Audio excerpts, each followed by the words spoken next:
Hello, everyone. This is Manal, and I'm so excited to speak with Adam Gust today. And I'm super excited because this is the first conversation I'm recording as part of the Human Connection podcast, Polyvagal-Informed Conversation.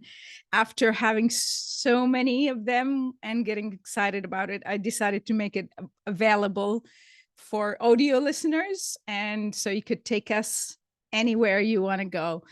Welcome, Adam. Oh, thank you. Yeah, thank you for having me. Yes, we met through Michael Allison's Play Zone training course that was part of the PVI offerings, and we hit it off with talking polyvagal. So what I know about Adam, he's polyvagal informed, which is that's why we're here having this conversation.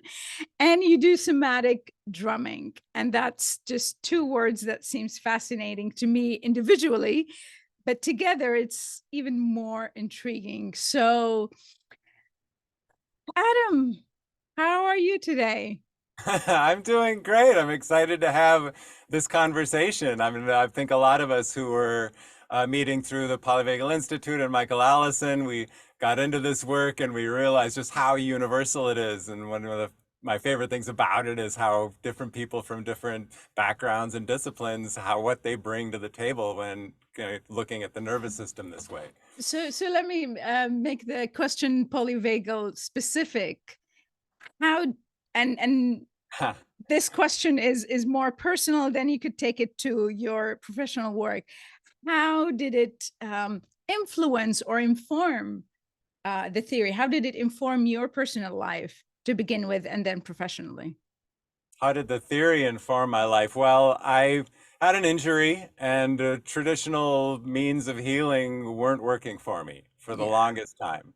Mhm. And I think that's how a lot of us came to learn about polyvagal theory is we kind of hit a wall with traditional medicine, and Yeah. we had to look for other perspectives. And yeah, that's when I found somatic experiencing. I remember first reading The Body Keeps the Score, and that really blew my mind, this kind of bottom up approach to looking at healing.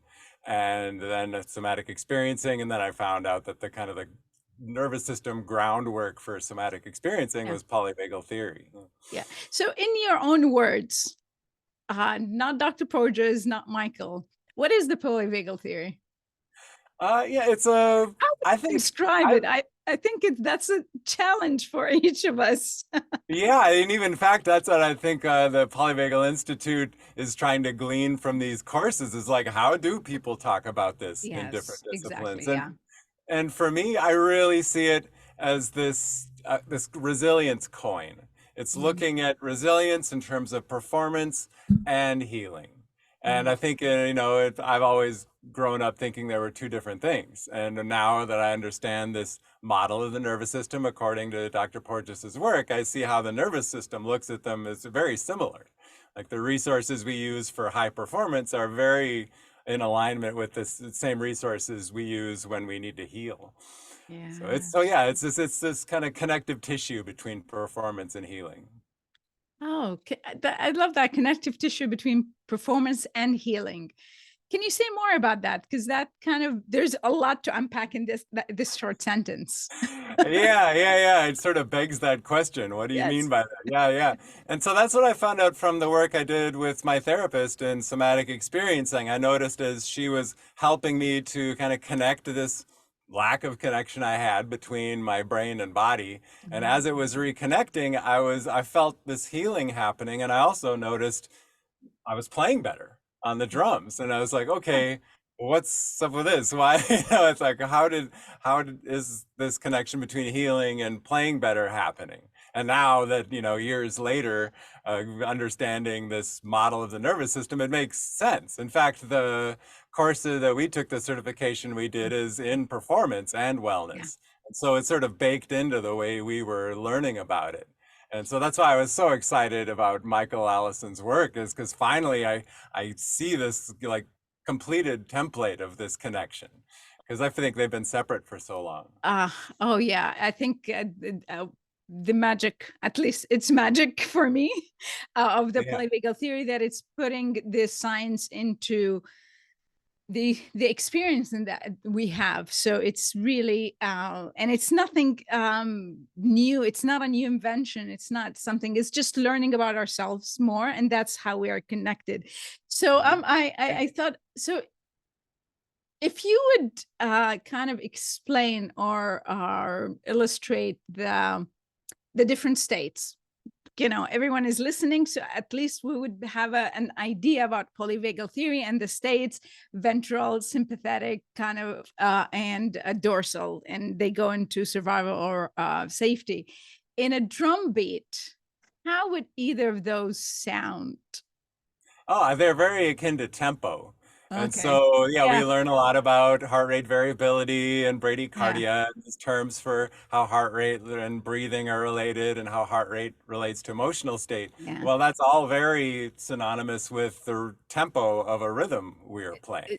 Can you give us a bit of a sample, even by voice or something? Just Yeah. because I do a lot of also putting a playlist on different states, and I know a lot of people working with the polyvagal and music. We love putting that playlist. So it's like okay, what would a ventral sound like on a Yeah. drum? Yeah, well, the sound is going to be another element of it. For now, we'll talk about the tempo, which is kind Okay. of Yes.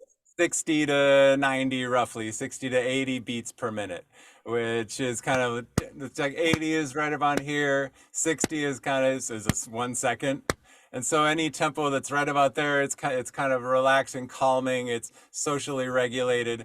And then when you start branching out, creeping up into 90 to 120, that gets a little bit more into the play zone tempo, Mm. that slightly accelerated, activated, but still connected and grounded in social engagement. And then when you drop below 60, then that gets really kind of lethargic and Oh. can even make you sleepy, like ballad tempos. And, so and because there's something called entrainment, which is Mhm. in dance movement therapy. I'm sure come across this term, this idea Yes. how the tempo that we're experiencing from the outside in affects our heart rate and Oh, affects our yes. mood. And so, yeah, and so of course that affects drummers. I mean, because we're playing the tempo and dancers. So, Yeah, that's it could be very obvious, and I could have thought about that, or I made the connection of that heartbeat is that that tempo is it is the ventral, because that's, and a lot of people would call it heart space or heart centered, but that's like that it feels very soothing, and I think that comes from the heartbeat, which is a sign of life to begin with. And it's yeah, it's interesting, and I'm looking at the heart as a drum of some sort, which is quite an interesting I'm getting all these kind of oh, it's the origin of drumming, I uh, believe. I was fascinated with the whole biological evolution, studies that we did, learning like how the kind of connection between the vagus nerve and the brain evolved from single-celled organisms all the way up to humans with neocortexes. And this evolutionary process, I kept looking at this timeline and thinking, where was the first drummer?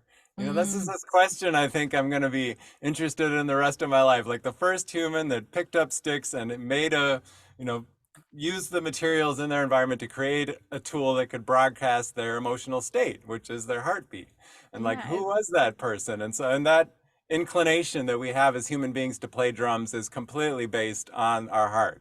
Like, I mean, yeah, whoever that person was, maybe 60,000 to 120,000 years ago, somewhere in there, yeah, that person felt these rhythms inside them and wanted to share them with their community. And the drum was their tool for that. yeah. I think the drumming is one of the most ancient, as you said, instrument, and I when I talk to people about movement, so to speak, it's also an inherent thing that we have. It's not something that we cognitively think of as babies. We move. It's a sign of life. And I would tell people when I'm explaining dancing or moving, like if you give a toddler, or not even a toddler, a baby who's barely just standing on, holding a table or something, and you give that baby a beat of you'd find that movement. We're very connected with that. But I love the idea that the first drummer was trying to kind of imitate that drum, that heart rate, which is um, a ventral state, and it's soothing. That's, I think we all want to go back to that. But it's also with drums, there's this kind of energizing and going to a play zone or sympathetic that has always been, used in different contexts, whether it's war or celebration. Yeah. So let's talk about a bit of a history of the drumming and see how the polyvagal kind of goes with it. That's, yeah. So how, from your experience, what do you think the progression of drumming? How is it? Or where did it originate, or something? I'm not finding Yeah. the exact question here, but I'm Yeah. intrigued to Well, hear more of what you have to say about it. yeah, I feel like I'm in the discovery process. It's been Mm, a few years since the class I took, and that's when the question first occurred to me, like, mm, who was the first drummer? And when mm, I really, what's most interesting to me about this question is you can't Google it. There's yeah. no information about this person, and so you'll kind of have to come at it from different angles. And there was Mhm, this TED talk I really like, Dr. Melanie Chang. She talked about how we're using computer modeling of the nervous system to go back and try to understand how humans evolved, because mm, skeletal remains is what we had been using, and they just leave so much to the imagination. It's like that soft tissue has so much to do with how we evolved as humans, but of course we can't study that because it's all gone. yeah. So I mean, we were basing all these ideas on human evolution off skeletal remains, but it's really the vagus nerve and the nervous system that is such a key point in this, and that's really what inspired drumming in particular. And so when I compare that first drummer to how we teach drumming now and see how systematized it is and how just the heart is removed from our drum education systems, that's really like, wow, where did that happen? How did we come so far from why we play drums to this hyper academic, technical, cerebral focus on our drum education systems? And so and again, from the class, we talk a lot about Descartes and the Cartesian dualism, and this point where I think, therefore I am, in this breach between the brain and the body, and really privileging having this kind of dominance hierarchy of the brain over the body. And I think was a key point where we lost this connection with why we play drums. I will play that. We spoke about this when we before today recording about drumming education, and me as person who doesn't know anything about that, I would always think of a drummer as that fierce spirited kind of like rock and roll, who doesn't go with the system, doesn't want to obey by the rules. That's my image of a drummer. And I was interested to hear that you're talking more about that it's not like that in the drumming educational system, which is quite an interesting disconnect.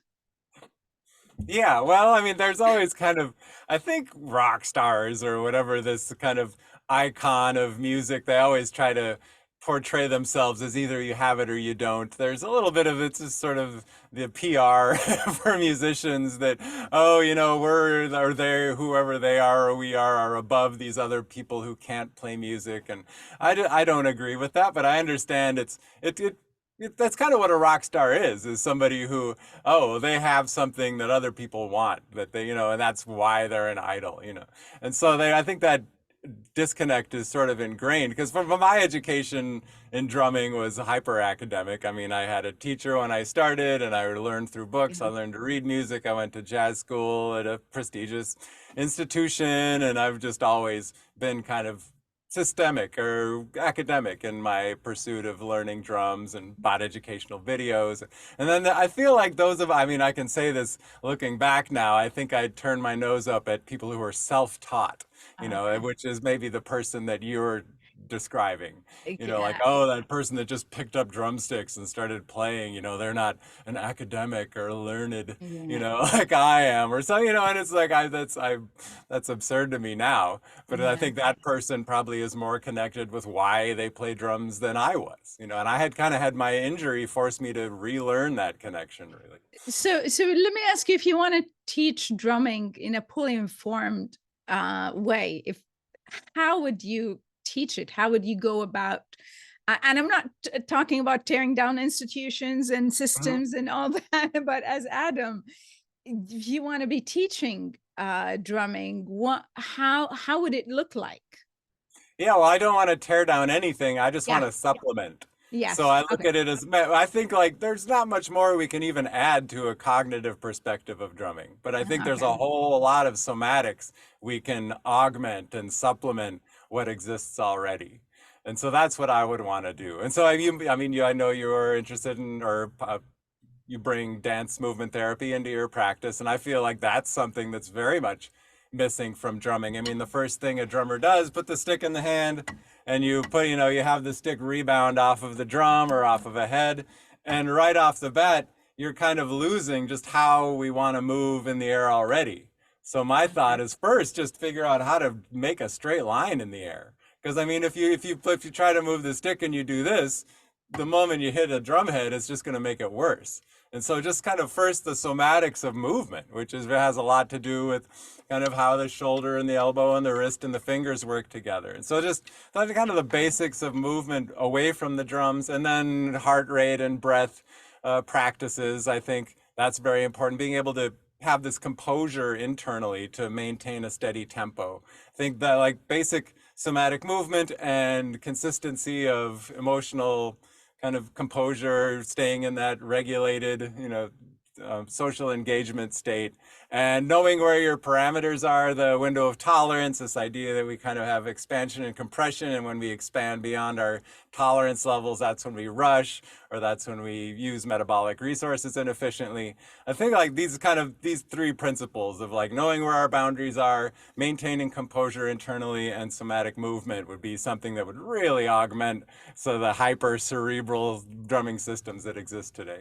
Yeah, it's what fascinates me and about all this is, again, as my impression as looking at a drummer, because you need a lot of coordination, and maybe because I'm an incoordinated person myself, it just my brain goes all over the place. But it seems to me for a drummer, or I think most musician, but for drummer for especially, is that you need to really be present and listen and be aware. And that to me is being, in the body. But from what you're saying, that doesn't always happen. It becomes kind of a technique that it's disconnected from the body. How did that happen? How, or I maybe it's my impression that it's that is kind of, I'm just looking at the visual, not what happened yeah. to the person. Yeah, you're spot on. I think it's kind of an epidemic in education in general. Again, this disconnect what happened with I think, therefore I am, and really trying to remove sensation and emotion from the equation, kind of the idea that it's not truth, or somehow subjective emotion strays us from finding what is objectively true. And now we see how backwards that is. Even neuroscientists are like Antonio Damasio are saying, oh my God, like, you know, the emotion comes first and then the brain interprets it and processes it. And even people who are focusing on the brain are now focusing on the body. Yeah. And so, yeah, Yeah. yeah. And I think in education in general, like education has focused on the system before the individual. And so whatever is best for the system gets privileged over what's best for the student. And there's a Yeah. lot of research that's been into how that's happened. And so a lot of progressive academia, there's the Thornburg Institute and ungrading, and there are lots of principles, flipped classroom. There's all these progressive ways of looking at education that are really student focused versus institution focused. Oh, we could have a 3-hour Yep. podcast Yeah, I talking about know. the education. And I think this is what the polyvagal is bringing, and the neuroscience of it is, it's really absurd. Our education system is absurd, and it's absurd even more to me that it's even affecting art in your drumming, and it's, which should be like, where did humanity go wrong with drumming, that it's something that it's very innate in us, that it would not it's something that cultures all over the world, I'm sure in each part of the world before there were countries, there was someone drumming, because Yeah. that's, I think that's, so maybe you'll find a bit very tough to find the first person who did it.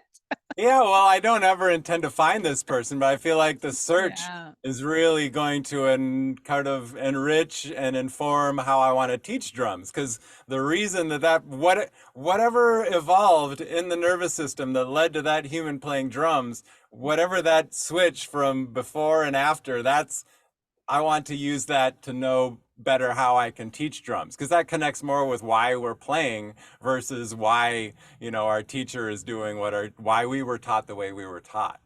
Yeah. Yeah, it's and I think drumming took, again, I probably based on the tempo and whatever it was happening, it was used to celebrations, mourning, war, in all kind of states that a person might be in, kind of cheering. There's drums, so it's all of yeah. It's such a fascinating that the drumming has evolved as the nervous system evolved. I love that. Yeah, and drumming is such a reflection of culture, and it's kind of a barometer. I would even say it's kind of a canary in a coal mine in a sense. Like wherever drumming got separated from the body is where culture got separated from the body. 'Cause I feel like for Yeah, drumming to be disembodied is like the least logical thing in the world. It's like absolutely. Yes. it's such an embodied instrument. We use our whole body. It takes so much cognitive power to play it. And whatever point we lost that understanding, okay, well, something went wrong philosophically, global. Yeah, Right. especially that you talked that your education was in jazz drumming specifically, and what little I know about jazz, it's that it's improvised and it's not, does not fall, and please correct my ignorance if I'm mistaken, does not fall into like classical, or it's very intuitive and improvised. I think that's the word. My Yeah. is what I know is correct. So that's even double down on the absurdity of it. Yeah. So if you Yeah. want to talk about jazz education, how did it go from an improvised, body-based, kind of feeling-based, to what you're speaking about now? Yeah, that gets very delicate. And I'm just Okay. beginning to understand how delicate that is because it gets into race. I mean, when Uh, I look at the history of who the first drummer was, I can't help but think about the history of the drum set because it was around the 1900, 1920, this era where all these cultures came together in New Orleans, especially, mhm, and brought all these different percussive influences from around the world. And slowly this instrument evolved. And mhm, so to really dive into the evolution of the drum set is to dive into how did these races, come together. mm, And talking about that in education, particularly in America right now, is a volatile issue. And yeah. so I need to be very careful to dig into this because it's like it's funny. Yeah, I want to talk about embodiment, somatic movement. I want to talk about heart rate, and all these different comes into drumming, and people are like, yeah, okay, I'm on board. And well, if we're going to talk about emotions, we need to talk about the emotional context of sort of racial integration in America in the early 1900s. They're like, wait, hold up, no, it's like, okay, walls come up, Yes, So absolutely. I'm still unpacking how to even have this conversation, really. Yeah, it could be, yeah, but I'm thinking that, as at least that's my personal experience, not related to drumming specifically, but the more I get in tune with my own nervous system, the more I'm in tune to the outside world.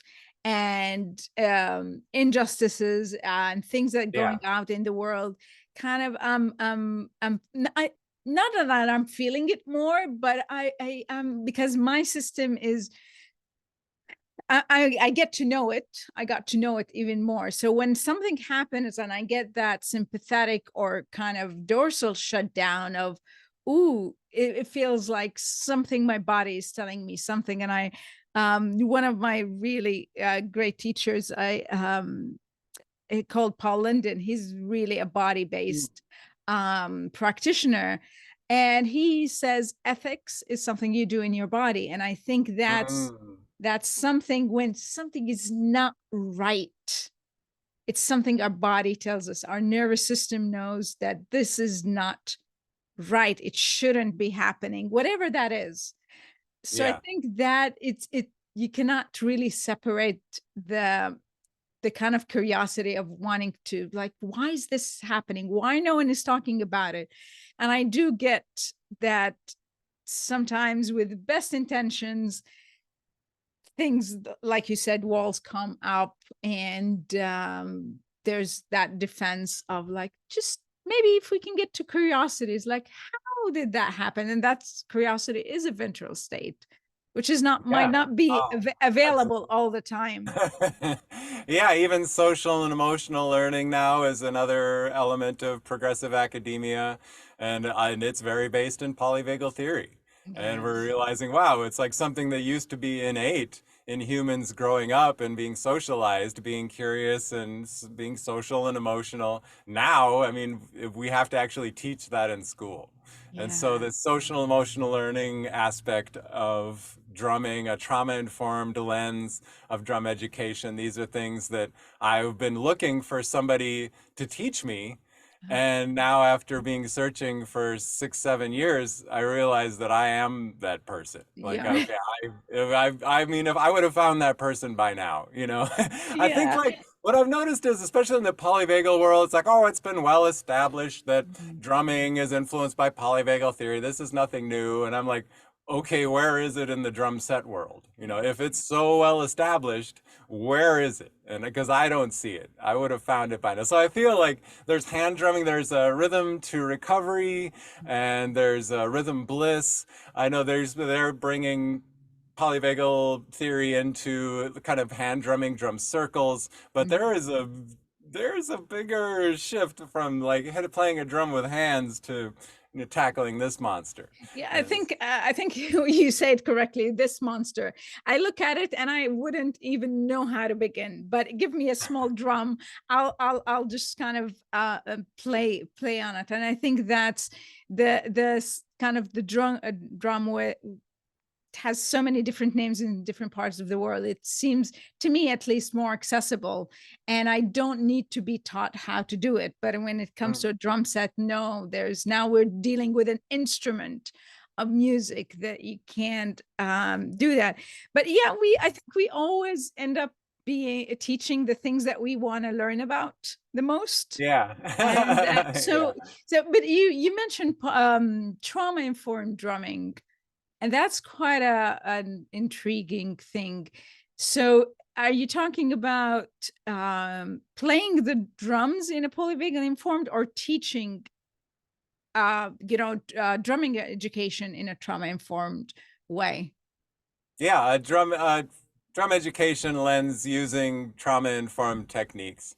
Yeah. My partner is an educator. She's a Mm. professor at a college, and I know we've been able to bounce a lot of ideas off of Mm. each other. And I've learned about a lot about education from her, and she's learned a lot from me about this work. And I really feel there's this union, this sort of blood like relationship, you know, blood relative relationship between trauma and learning. You know, like we Yes. have to be able to learn about those parts of us that we're not comfortable with. And I think like the drums are such an incredibly great resource to do that, because it's sort I love Peter Levine's idea. He talks about Medusa as trauma, and like if you stare right at her you turn to stone, but if Mm. you have a resource then you can kind of find your way to overcome the Medusa in your life. You know, you can't stare straight at those traumas we have. But if you use a tool like the drum set to find out where they live in your body, you can use somatic techniques to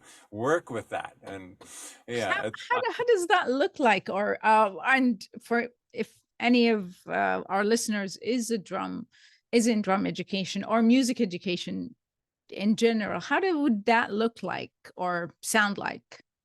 yeah. Well, tension is a red flag that Okay. there is some unrest, there was some overwhelm that happened at some point in your life that resulted in imprinting your biography on your biology. I heard this term from Betsy Polatin. I loved it. Ah, Like any tension we have in the body, there's a reason it's there. And if it's serving us, great. But if it's not serving us, why is it there? And what would our life be like without it?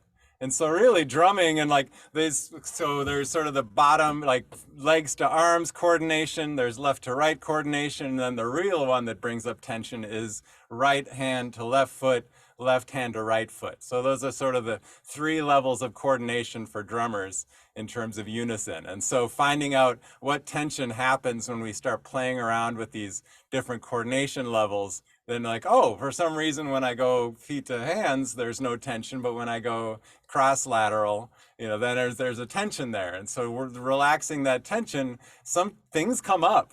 I've been practicing and like the trigger, like memories will be triggered okay. because they're living in this, because I'm starting to amp up the stress that I'm putting on my nervous system. Some Mm. drummers have said, oh man, drumming's fun, man. I don't like you calling it stress. I'm like, dude, look at it from the nervous system's perspective. What we're asking of it, it's stress. I mean, it's all, well and good to think, oh, drum is fun and I get lost in the music. But it's like, no, from the nervous system perspective, we are asking a lot of our nervous system, and we are putting stress, overwhelm. And the more we ramp that up, the more we find out where this tension is connected to possibly things we don't like about our history. I think what it's so fascinating, and I love Betsy, and we aren't trying to get a time where we'll have a conversation together, but life seems to get in the way. But we will have that. I love her work, and I think it's Yeah. very simple. But there's something that you've mentioned here. Oh, yeah. We were talking about how did it get disembodied? Because now when you're talking about this, about tension as a performer, when you're asked to play for hours, and if you're playing every day, and you cannot afford to say, oh, something is coming up, there is tension, let me tend to it. There's going to be that need to override that tension until that tension gives up and becomes numb and you don't Yeah. feel it. And that's an interesting way of looking at it. And I would assume you'd find a difference between someone who's like, it's a hobby that you get on the drum set and you play and you sense tension, you get up, versus a professional drummer who has to do that day in, day out. But I love how this is kind of making it the map of looking of what's happening. Yep. That is fascinating. Yeah, and I remember in one of Betsy's books, she talked about one of her mentors who would go to a ballet and she would lean over to Betsy and say, the dancer on the far left is going to stumble. And like 3 seconds later, she would stumble. Mm. And Betsy would be like, how could she possibly know? And I'm just beginning to get a window into that now that we understand, polyvagal theory and this map of how the nervous system works. There are certain physiological cues that are like, oh, that person just kind of went beyond their tolerance level, either in the face or the shoulders or something in the Mm. body.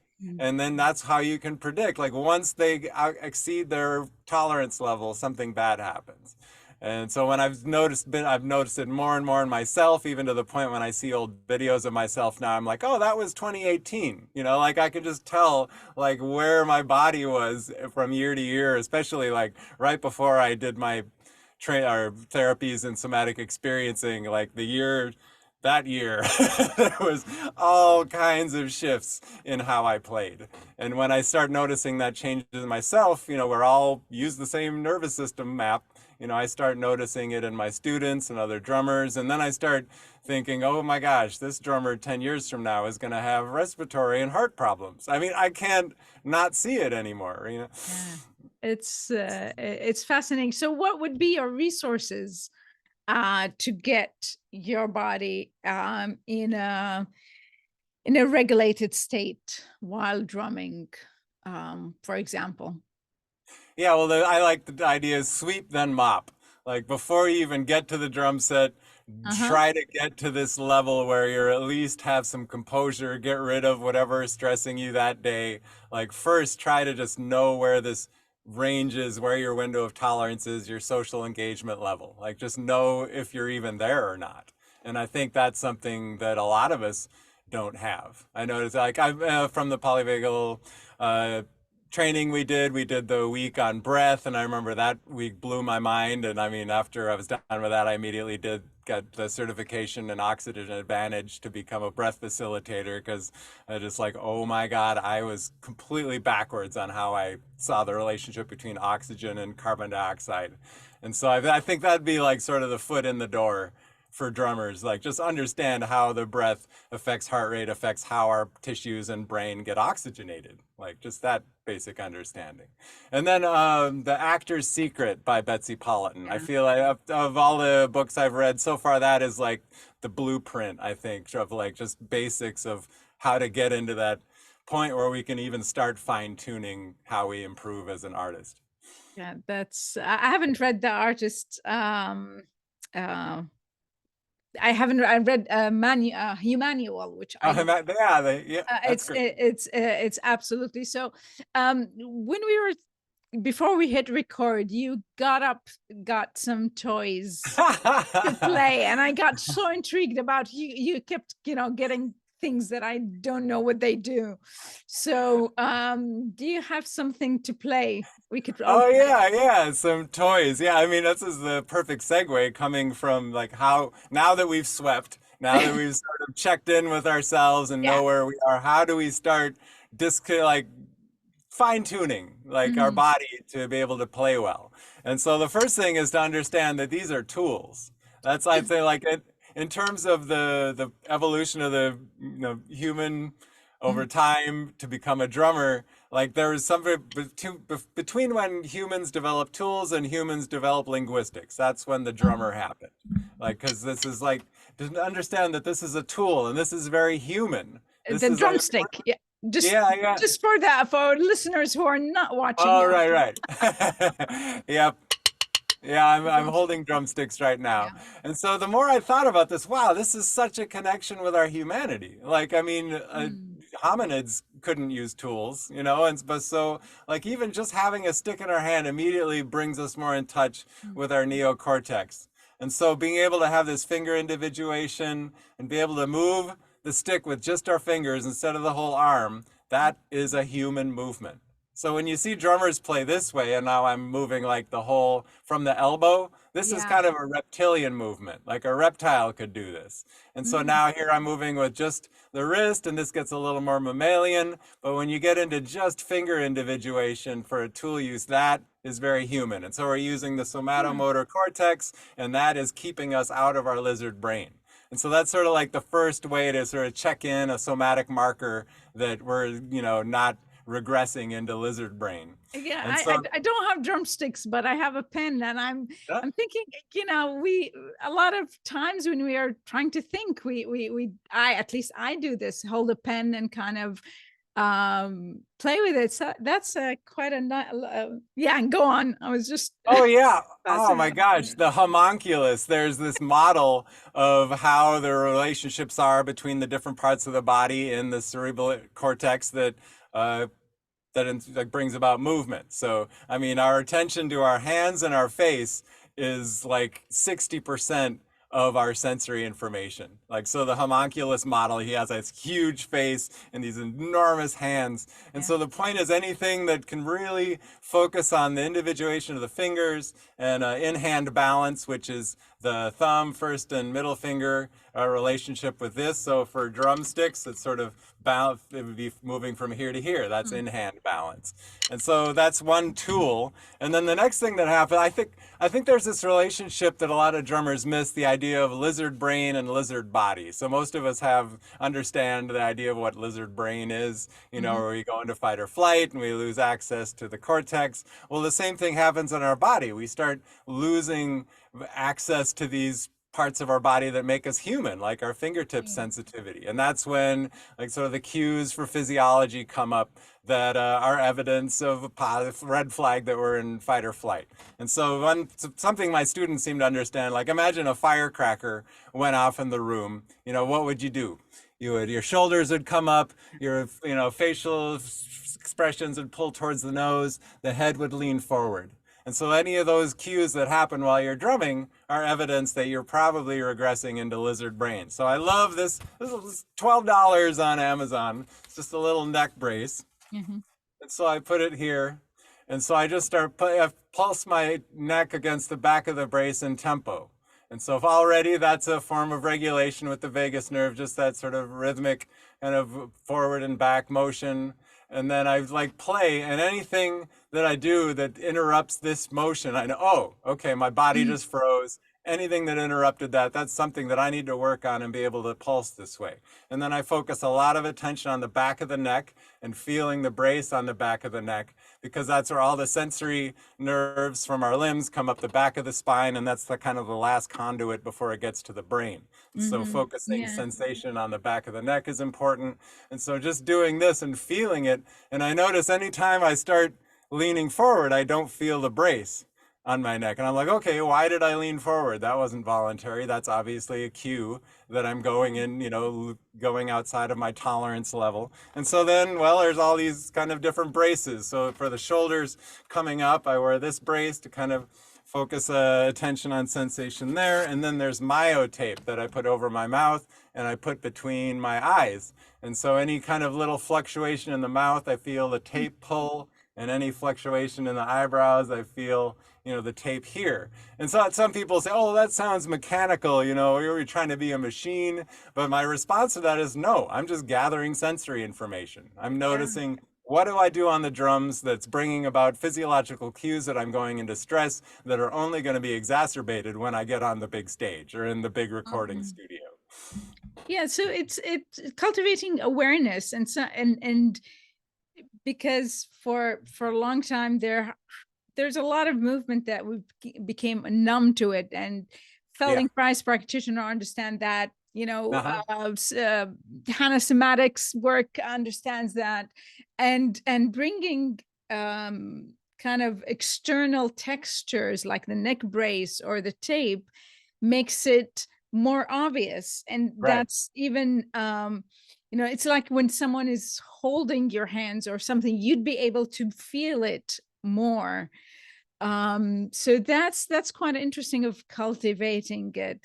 So let me ask here. So let me see if I could put this question in a way that could be understandable. So, okay, so would you be able to tell for yourself, as in playing, if you're playing the same kind of rhythm or tempo when you are in the tension-based sympathetic kind of survival, that, you know, burnout kind of, that gets us to burnout, where versus playing in the play zone?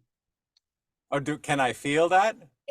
Are you in a place where you could feel that? Because why I'm asking this, it's some people would think that to be able to drum really with a faster tempo, or just kind of be coordinated in a quick manner, you need that tension, and you need that hunched, and you need those clenched jaws, which are all kind of physiological indication of a survival sympathetic. Could that be done? And in a regulated ventral play zone state? I feel like it has to, Mm, because something we've learned from Dr. Porges is the more of a sympathetic response or state that we're in, the more inefficiently we're burning our metabolic resources. And mhm, so, although in the moment we might get this adrenaline rush and feel this energy, mhm. over time, if you have to play a 2 hour show, you can't stay in fight. The second half of that show, you're going to be burned out metabolically. And it's interesting because, we're in such this Instagram culture of drumming where you just need to get 30 good seconds. And that really opens drummers up to being in fight or flight because, man, I just got to get that 30 good seconds. I got it. Okay, now I can chill. But in terms, looking at that from a professional standpoint, it's the complete opposite. We need our worst 30 seconds to be look good on Instagram. We need like that full 2 hour show. It needs to be good from beginning to end. And we can't be burning our metabolic resources like that. There's a quote by Waddy Wydell. I love it. It's so good. He says, that part in the song that gets real exciting? Don't get excited. That's what makes it exciting. And I was like, wow, Wow. that's it. So like, there's this part that's going to push you and that's going to elevate the audience. When you're coming up on it, you actually have to relax more and let the emotion go Mm. into the music and not put it here. Because if you get excited, Ah, you're going to rush. So okay. yeah, Yeah. and that's really, I think, what it's about, knowing where that window of tolerance is so that when that push comes, when the elevated piece in the music comes that really tests your resolve and, the energy that you're going to put into it, you have to stay in social engagement, in ventral, or else you're going to either rush or you're going to burn your resources insufficiently. Yeah. Yeah, because that's the even the creativity is a ventral emerging property of ventral. So even with that, so how do you imagine the first drummers, not historically, but in a jazz band? How do you imagine them regulating their nervous system or staying within that window of tolerance to make them be able to last kind of play for hours and still produce amazing sound and not be burned out? If that exists, I don't know, but how would you imagine it existing? uh, Yeah. Well, there are so many great tools that can help with, learning and understanding jazz that are very cerebral. And I just feel those need to be tempered with somatic tools. And a lot of people would say, oh, well, what about all of our great icons? A lot of them were drug abusers and had horrible lives and were obviously in fight or flight all the time. And then I would just say, well, their lifestyles were reflective of that oftentimes. And a lot of great musicians died early. And a lot of them had horrible personal relationships because I've had a lot of folks tell me like, oh, well, I use my adrenaline when I perform. And I was like, oh, well, how is that in your relationships? How is that in your sleep? How is that using adrenaline to overcome adversity? Does that work with your partner? I mean, it takes its toll. You might use it in certain elements of performance, but I think if you really want to have a well-balanced life, I mean, we can't rely on adrenaline. I love this quote. Katie Hendricks says, imagine a world fueled by oxygen instead of adrenaline. And I just like, wow. And I yeah. imagine that world, like that's the world I want to live in. And that's the community I want to live in. And I've had to accept that that's had to separate me from some people that I love and care about and had amazing creative relationships with. But I realize, okay, I just can't kind of co-regulate with how much you use adrenaline in your life. Yeah, I think that's and metabolically it's costly to be able in fight or flight to be able to perform for hours. So the body is already depleted. There's a lot of things that are it's a high cost for Yeah, our biology. So exactly. imagine that after that, having to do it over and over, the body has to compensate, has to find something to regulate somehow. And for unfortunately many individuals who are and musicians, we know, hear the stories of so many of them. They don't have that regulation thing mechanism in their life to be able to kind of able to do that sustainably. Yeah. And we know it has to be done in different ways. Hmm. But yeah, it's a quite an interesting way of looking at life, isn't it? The polyvagal theory, and it's not something new. That's I heard someone say the other day in some context. It's like, polyvagal theory is trying to be in everything, but it's not an invention. It's not a new gadget. It's it's a representation. It's a scientific representation and explanation to what is happening with us in our body. And it's, as long as we are human and we are relating, it's just putting words to what is happening already. Yeah, I know. Yeah, I've really noticed an ethnocentrism in science view of polyvagal theory, especially when I did my TED talk. I've noticed a lot of scientists will look at, say, yoga or martial arts or other cultures' way of regulating their nervous system as alternative medicine. And I was like, well, it's all, I mean, you take polyvagal theory and apply it to martial arts and yoga, and it's the same model. It's just a more kind of Western scientific view of it. I think And so it's, yeah, yeah, it's the blueprint of any healing modality there is, because it's all about the nervous system. And yeah, right. that's the thing. We are calling it the polyvagal theory, I think, so we can have a shared language, but it's just the nervous system. We all have that. So Yeah. as we coming to the end of this, to me, very fascinating conversation. Oh, yeah, thank you for having me. Man, it's been um, so great to connect with you. Thank you. how do you see? What would you like to see in the world from that lens of the polyvagal? In whatever, in drumming or otherwise. Well, man, this quote just comes to mind again, like a world fueled by oxygen. Like Feel. if we even know what that means and know how our body uses oxygen, we still have like healthcare professionals thinking that carbon dioxide is a waste gas.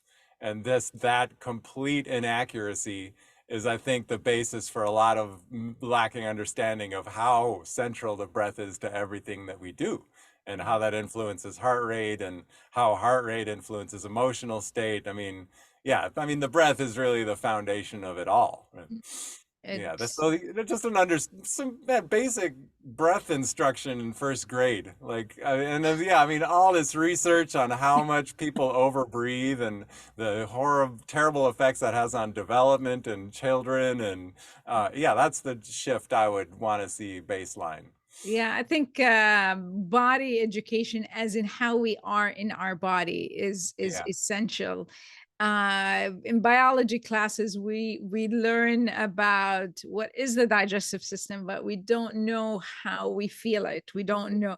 We learn about the bones, maybe, but we don't have that sensory experience of like, wow, these bones and tissues and muscles and tendons and fascia all get together and we could do amazing stuff. It's that Yeah. awe and wonder that being in a body and human is, and we take it so much for granted. Like breathing, we take it for granted. We're breathing, and thankfully we take it for, we don't have to pay attention to it. Mm. Otherwise we'd we could Yeah. do nothing in life. But that's Yeah. kind of the paradox of it, that, and I think especially with the nervous system work and polyvagal, that it's very simple in not intervention, but in our, what we need to understand. It's quite simple, but it's really not easy to do. And No. some people would feel like, oh, we need these complicated concepts and Uh, interventions and medical yeah. things that to in order to heal and be well. But it's actually very simple. In Yeah, there's such a, yeah. and we need to just be aware and understand how our system works. Yeah, and I think it's important to understand this conflict of interest in healthcare. I've been fairly active in the Sound Health Network and Performing Arts Medicine Association, trying to find anyone getting research done about polyvagal theory and performance. And I've just heard over and over again, there's no money for it. And Yeah. so I finally found 6.7 million dollars in vagus nerve research was given from the National Institutes of Health, and I was like, "Oh my God, it's amazing! That's so cool! What's the research?" Medicine. They're trying to find pharmaceuticals and electrodes that can stimulate the vagus nerve in particular ways, and I'm just like, "Oh my God!" Like, I mean, if that isn't like right there showing like this conflict of interest between capitalism and healthcare, industries. Yeah.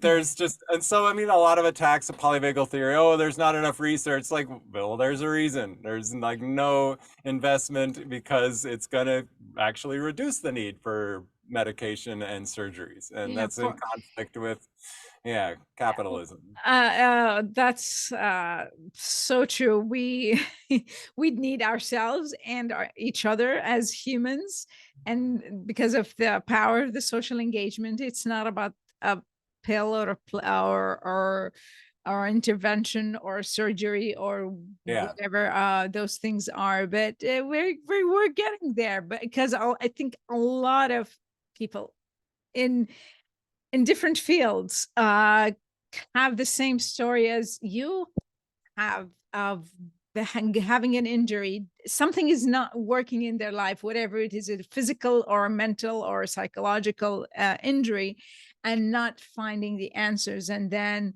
the answer is within us in understanding Yeah. how we are, how we function.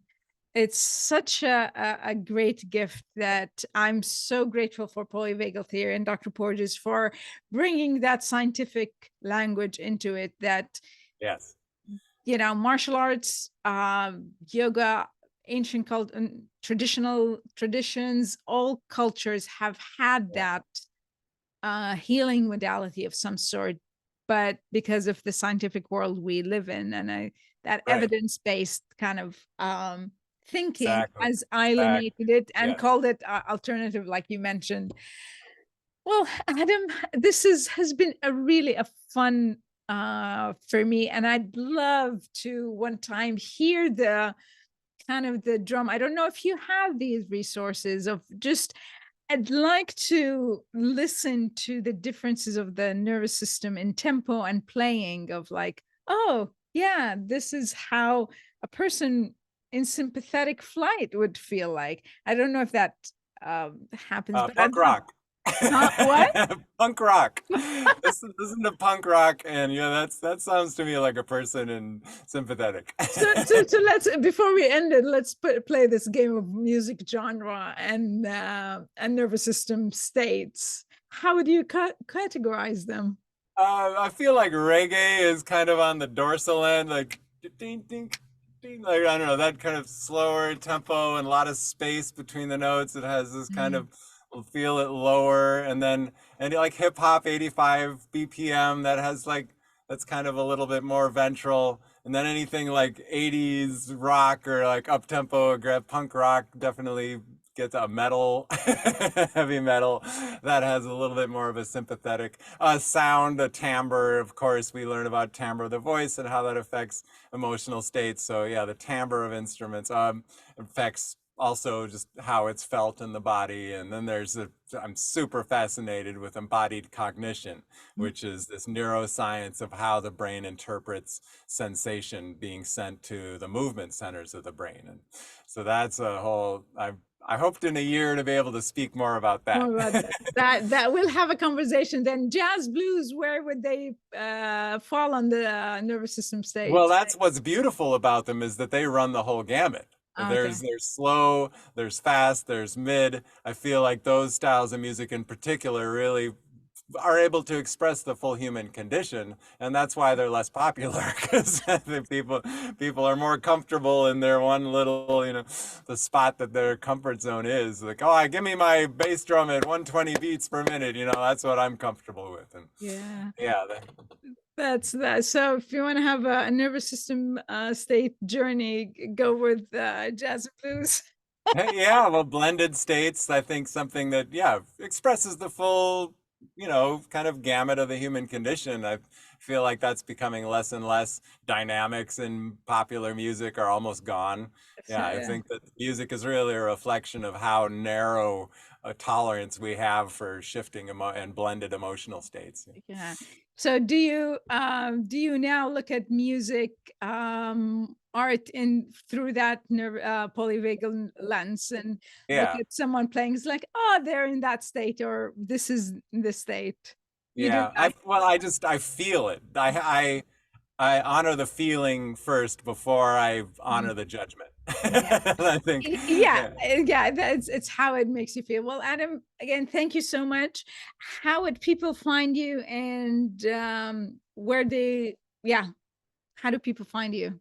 Oh, adamgust.com. I've Adam Gust / speaker is kind of the site I'm most proud of right now, because I've realized I have to become a better speaker about this. I'm not so comfortable being a speaker or even like pursuing that discipline, but I just feel like, wow, I need to get better at communicating this. And so thank you so much for this opportunity to speak about this, because it's really the work that I want to do. Well, I hope a lot of people listen to it. It's been a joy.